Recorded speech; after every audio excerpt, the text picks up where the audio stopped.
જય શ્રી કૃષ્ણ, જય માતાજી, હર હર મહાદેવ। આજે આપણે નકારાત્મક વિચારોને કંટ્રોલ કરવા માટે કઈ ટિપ્સ વાપરવી જોઈએ, તો આજે આપણે એ રીત જાણીએ।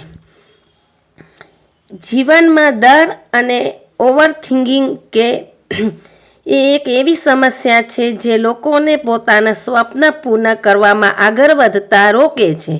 જેમ કે કેટલાક લોકો કામ કરવાની શરૂઆત કરે એ પહેલાં તેના નકારાત્મક પરિણામો વિશે વિચારે છે।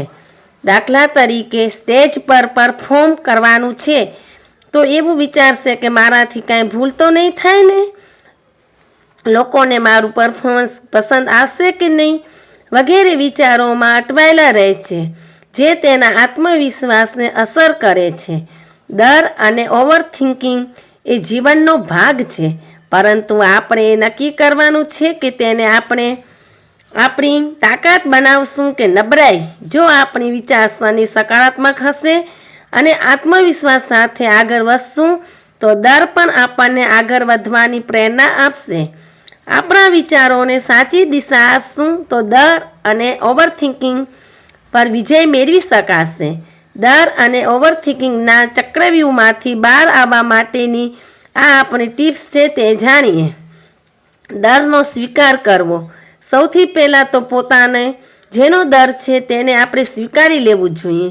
જ્યાં સુધી આપણે ડરને ઓળખશું નહીં ત્યાં સુધી તેનું સમાધાન પણ નહીં મેળવી શકીએ, એટલે આપણે ડરનો સ્વીકાર કરવો જોઈએ। સ્વ સાથે પોઝિટિવ વાતચીત કરવી।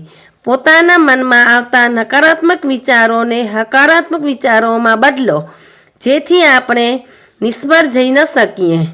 જેમ કે હું નિષ્ફળ જઈશ તેના બદલે હું પૂરેપૂરો પ્રયત્ન કરીશ અને સારું જ કરીશ તેવું વિચાર કરવાનો, હકારાત્મક વિચાર રાખવાના, વધુ પડતા વિચાર ન કરવાના।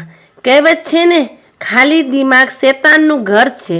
કામ વિના નિષ્ક્રિય બેસી રહેવાથી મનમાં ક્યારેક નેગેટિવ વિચાર આવે છે, માટે નેગેટિવ વિચાર દૂર કરવા પડે।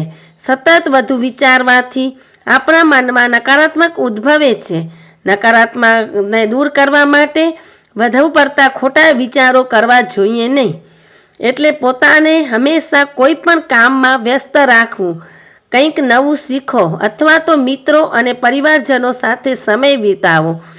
એકલા નવરા બેઠા હોઈએ તો ખોટા વિચારો આવે છે। ખોટા વિચારો પણ આપણે નકારાત્મક વિચારો તરફ પ્રેરણા આપે છે, એટલે આપણે એમાં પણ નિષ્ફળ રહેવું જોઈએ। એટલે નકારાત્મક વિચાર તો કરવા જ ન જોઈએ, હંમેશા પોઝિટિવ વિચાર જ કરવા જોઈએ। ખોટા વિચાર કરવાથી પણ આપણે હેરાનગતિ થાય છે, માટે હંમેશા પ્રવૃત્તિમાં રહેવું જોઈએ, એટલે ખોટા વિચારો પણ ન આવે।